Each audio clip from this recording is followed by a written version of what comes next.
We're good. Hey everyone, happy 2018 and to our first Zoom call for the year. If you did your professional development for today, you can check that off your list and say you're an overachiever. Rock on. And if you didn't do it, you can then check this off your list for tonight, because that's really what I'm looking at tonight is I prepared a professional development for all of us. So what I did is I looked onto something called TED Talks. Anybody familiar with TED Talk videos? Yeah, that's where I went. And TED Talks is what it is videos from influential videos from experts in different fields. It could be in chemistry, math, or engineering, fitness, health, school counseling, creativity. So what I did is I wanted to find a video that could speak to all of us, and I did. I found a video by Lori Horder. Anybody familiar with her? Well, you will be tonight. What I did is I found information about her, and what she is she's a self-made millionaire. She also is a fitness model, a fitness certified personal trainer. She's an author of a couple of books, and also she does podcasts as well. So what I did was I was looking for somebody, and I thought she would speak to all of us, and I did find her mission statement. And her mission statement, I want to have you have a chance to read it so I can share my screen, right, Sam? Right, Sam, right, Caitlin? I'm so used to Sam. Sorry, dear. That's So if okay. I We share my, kind of look alike, so. so let me share my Screen. screen here. There should be a little green tab at the bottom that it says share screen. Yeah, gotcha. Let me go back in. Next. Okay.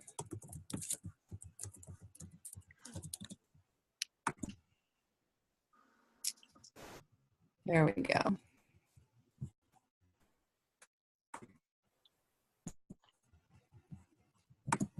So here we are. So here is her mission statement. I want you to take a moment just to read it, and then we'll have a chance to, I want to hear your reactions.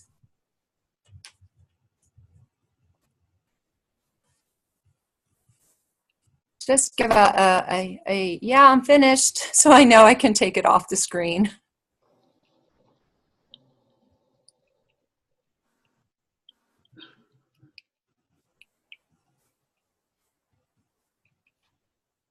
All good? Yep. Okay, awesome. So any reactions from anybody about what you just saw as her mission statement? I don't know if it hit you like it did for me, is that that seems to be what we're doing as a team collectively, is that we want to be able to empower females. We want to be able to help people transform their lives, gain financial freedom, and we want them to be able to fall in love with themselves again. I mean, that sounds like what we all do together. So I just thought when I saw her mission statement, I just thought that was even to start with, that she's a beautiful person to start with for what we want to do.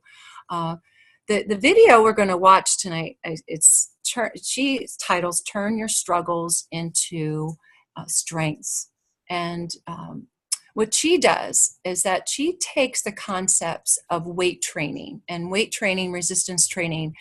The process is to build one's strength, to become stronger physically.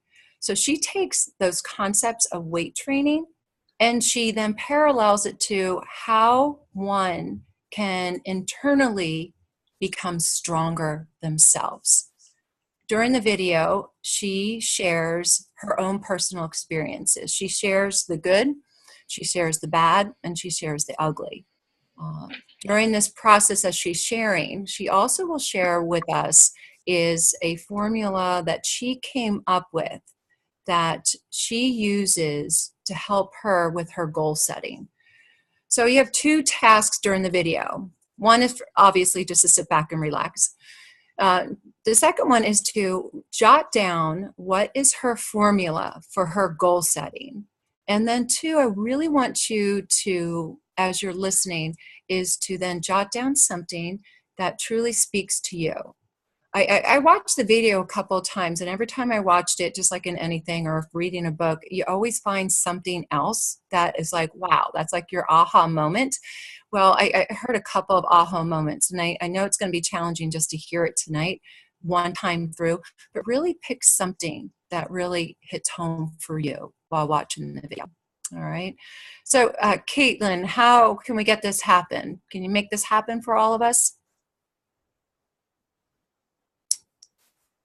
Well, I can't hear you. Sorry. I can make it happen. I'll just share my screen. Yeah, I can great. pull up the video on YouTube, I guess. Or actually, you sent me the link. So give me 1 second and I'll pull it I up. did. You know what? And I have it here. Okay. Do you just want to share your screen? Yeah, that would be okay. Let me just put Perfect. this up. See, I'm getting all kind of tech here on Zoom. Yeah, you fancy. Uh-huh. We don't use this at all. I'm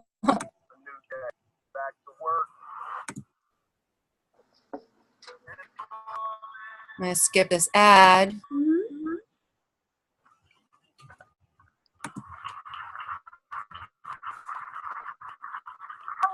how are you?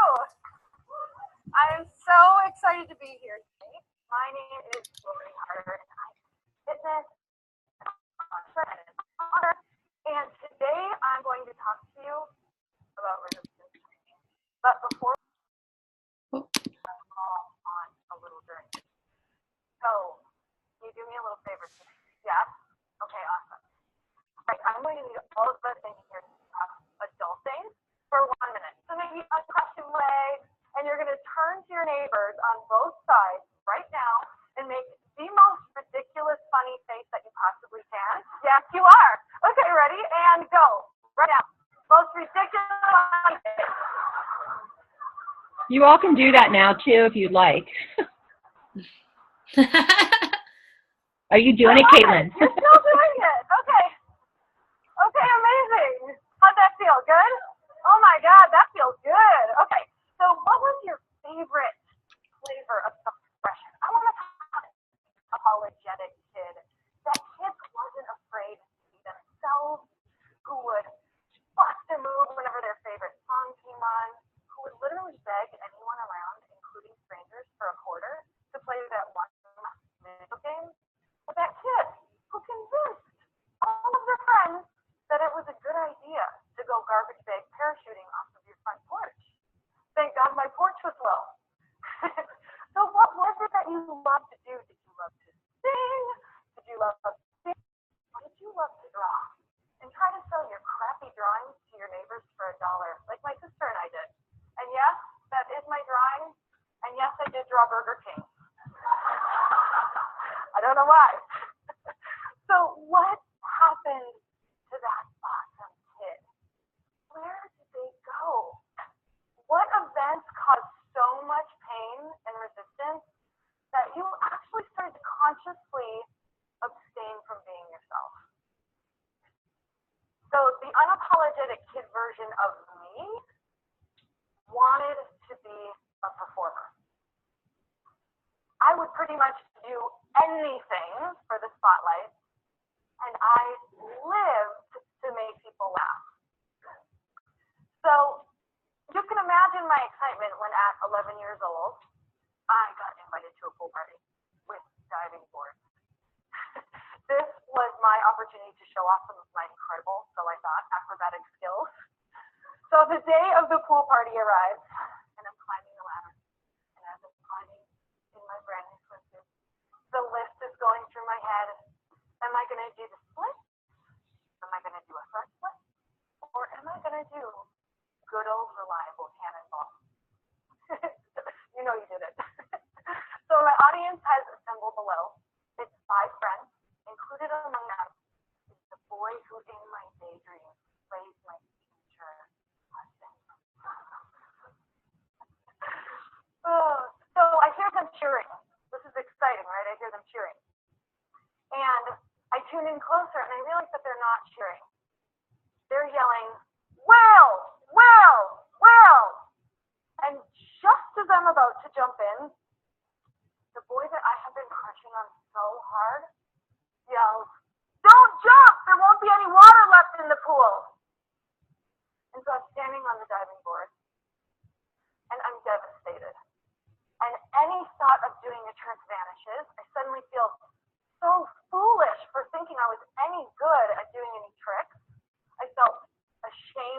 body, and I jumped into the water as quickly as I could to hide and to cry.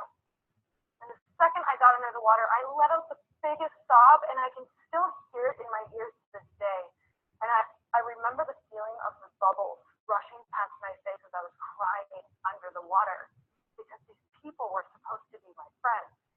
And I sunk deeper and deeper, and I never wanted to come up again. So this was the first moment that I can remember allowing someone else's opinion of me make me feel ashamed of who I was. And this was the first time that I can remember looking at the other girls' long, thin bodies and comparing them to mine, thinking, I must need to look different to fit in. But right before I came up from the water, I also remember thinking, just wait. I'm going to get so fit that they are never going to make fun of me again. So this single shift in my perception, that single thought, later turned into a formula that I started using in order to reach all of my goals. So I want to introduce this formula to you today. And that formula is resistance plus time under tension equals strength. So first, let me tell you that in the fitness world, resistance training means any force that you use, any external force or resistance that you use to exercise to build muscles or to build endurance or to build physical strength. And time under tension is the amount of time that your muscles stay under resistance. So both of these concepts are used in order to gain physical strength, gain muscles, gain endurance. But today, I want to show you how these concepts literally run parallel to getting stronger internally. So I like to explain it using these 4 points. So number 1, the heavier the resistance, the stronger the muscle window. So just like in life, the bigger the challenge, the bigger the opportunity, right? Number 2, you must keep that muscle under tension until failure or close to it. So what this does is it tears the muscle fibers down and it allows them to repair themselves and they come back stronger after failure. So just like in life, when we decide to come back from failure, what happens? We come back just a little bit stronger, right? Just a little bit wiser. So number 3, you have to be consistent. Because if you don't use it, you lose it. We all know that. So just like in life, every single day is offering us resistance. We probably had some this morning, right? Getting here maybe in traffic. So, and what does that provide? The opportunity to be a little more patient, to be a little more loving, right? To be a little more brave, maybe be a little more assertive and meet your neighbors tonight. So number 4, as you get stronger, you must take on more challenging forms of resistance. I know that's a tough one. And just like in life, if we don't keep seeking comfortable situations, we're not going to grow. Because the only place we grow is outside of our comfort zone, right? Okay, so by the time I was 13, I was already exercising this without really realizing it. So I was doing my older sister's workout videos. I was buying fitness magazines and reading them cover to cover. And I was cutting out all the images of these strong, fit women, and I was plastering them all over my closet doors, dreaming that I too one day could have that strong, fit body and all of the confidence and success that must go with it. And what was happening when I was reading these magazines is that it was teaching me that even though everything that I had heard from my family about us having bad genetics and that I would struggle my whole life with my weight, just like all of the other women, it was telling me differently in these articles. It was saying that there was, in fact, a different way of being, thinking, moving, eating that we were not yet doing. And this made me start to think that I might have a say in this outcome. So by 16, I sat glued to fitness competitions on television. And the second I could drive, I got a gym membership. really start resistance training with weights. So what resistance training was teaching me, or weight training, was that time, patience, and consistent increased resistance is what I needed to grow physically, to reach my goals. So by my mid-20s, I had this newfound confidence in myself through fitness. So I decided that I wanted to be on those same covers of fitness magazines that inspired me. That sounds easy enough, right? So I started visualizing myself on these covers. And every time I'd work out, I'd picture myself on the cover and I'd picture what the article would say on the inside. It would be about a small town girl who overcame all the odds, who had no sports or athletic background, who was a total underdog and became a fitness inspiration. And then I would picture that teased little girl, just like I was, later on buying that magazine as her reminder of who she really is and what is possible for her. So I did everything I could to get on these covers. I started doing fitness competitions. Guys, I did like 4 a year. That's a lot. I did fitness competitions. I did multiple photo shoots with photographers who worked for the magazine. I hired coaches. Also, we could come together to go to that magazine and tell them why I needed to be the next fitness cover model. So I watched as my fellow fitness competitors got whisked away. Watched year after year after year. And for me, it took years to finally get an answer that I just wasn't a fit for them. Hello, there's that resistance. I could use it. So I decided to use it. And I said, what can I do? I want to become undeniable. How do I do that? Okay, I'm going to set out on a career that they can't ignore. So you guys, I got so laser focused. I mean, this was my life. So I won 3 competitions. Thank you. And I was brunette. But still no cover. Still not a fit. So I did what any rational person would do after I got home, and I was staring at my vision board. So I had pasted a cover on my vision board, and I don't know if you guys do this, but I cut a picture of my head out and I plastered it on the body of this cover as my motivation. So I'm staring at it, and I have this realization that I may never, ever, ever get one. And so I did what anyone would do, and I threw myself on my bed and I started crying into my pillows. Why? For a long time, really way too long. And in the middle of my crying fit, it hit me, so they can be therapeutic, you need to do them. It hit me, why am I waiting? Why am I waiting, and why have I hinged all of my happiness on this cover? Why am I waiting for someone to tell me that I am good enough to do that thing that I wanted to do to inspire women? Why am I waiting to be told that I'm worthy or that I'm ready to start? Couldn't I do those things now? So I had built a story, and it was so clear to me. I built a story that I needed this cover for validation. I needed it to feel ready. I needed it to prove a point. I needed it to feel worthy. I needed someone to tell me that I was ready to start, to begin. So knowing that I may never get one, and if that's what my happiness was waiting on, I may never be happy, I decided to do that thing that I thought that cover was going to bring anyway, right? Inspiring women. So I got certified. I started training women. I opened a fitness studio. I created a beautiful tribe of women. I started an event where thousands of women come every single year to use stories just like this one to find their strength and use it as their message. So by giving all of this value, I have come to my own inherent value.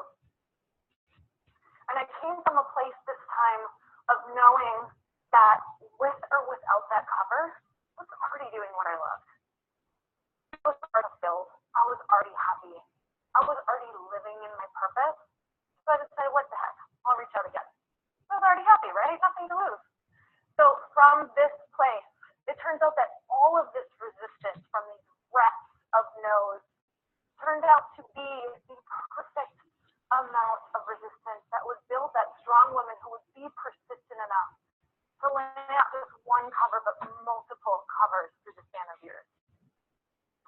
So with this formula, resistance plus time under tension, I had unlocked the key to the universe. Because I wasn't just getting through obstacles, I was looking at them and seeing how I could use them to get stronger. So here's a great example. I go to a spin class like 3 times a week. And if you guys have ever seen a stationary bike or been to a spin class, you guys know there's that little resistance knob, right, on the bike. So what happens is the more you put on there, it determines the value, what you're going to get out of the class. So I go to this class called Full Cycle, like 3 times a week, and the room is hot, and it's dark, and the music is loud, and it is crammed with sweaty people furiously riding shoulder to shoulder. And my friend calls it inspired hell. So we're not in this class for 45 minutes to waste it, right? We are in there to use it, to use that time under tension. We want to take that dial on the bike and we want to crank up the change. We want to pile on the opportunity, right? So in comparison, the person riding next to me could literally do nothing on the wheel. And they may never, ever get anywhere. No pun intended, because there's nothing on that wheel, because it's up to us if we're going to use that time, if we're going to be patient, if we're going to put the resistance on the wheel that is to allow us and support us to make us stronger. So the secret is understanding how to use our resistance training. So avoiding obstacles would be exactly like setting that goal. We want that strong fit bod, right? We all did it January 1. We want that strong fit bod. We hire that personal trainer. You show up to the appointment, they hand you the weights, and you get mad at them. I don't want to do those weights. Not doing those. So that same personal trainer would never tell you to lay down and pile weights all over your body until they crushed you, right? No. They would take those same crushing weights and they would teach you how to use them to get to your goals. They teach you how to use them to your advantage. So we set these goals. We want these beautiful lives. We want these incredible relationships. We want these epic, amazing careers. But when the resistance training shows up for you so that you can become that person who could handle what comes with all of these incredible things and who could become this person, we put the weights down too soon. We miss the message that the pain is trying to tell us. We numb it out. We run away. We say it's too much or it's not fair. There will always, always, always be people criticizing, judging, right? Especially right when we set that goal, like the day after. They're going to come and tell you something. There will always be people yelling up at you while you're on the diving board that you're not good enough, that you're not worthy, or that it's already been done before, right before you're about to take that next big leap. So just remember, the next time your resistance training shows up, it's not happening to you, it is happening for you.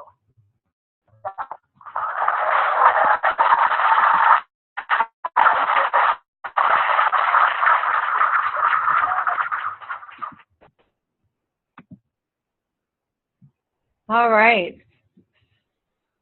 Reactions. First comments. Everybody can unmute yourselves. Let's hear it. Any feedback? I loved it.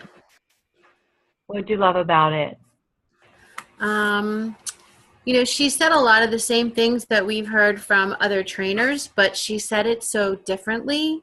And I don't know why, it just seemed to make a little bit more sense because Autumn says the same kind of things.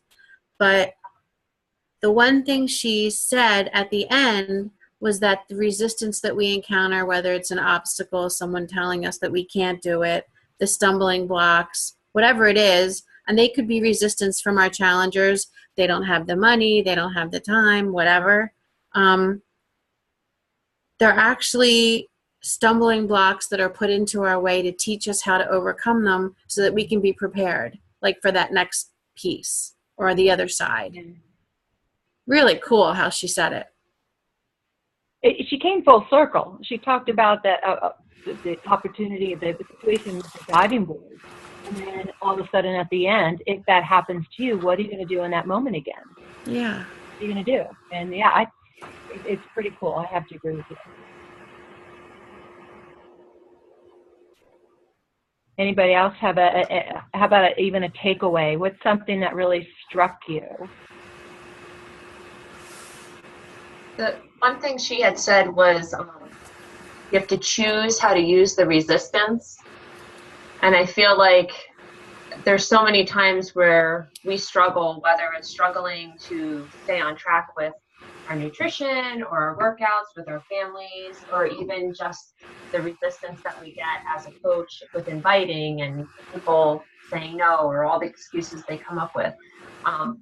I think it was a nice way to see, like, you choose what you're going to do with that.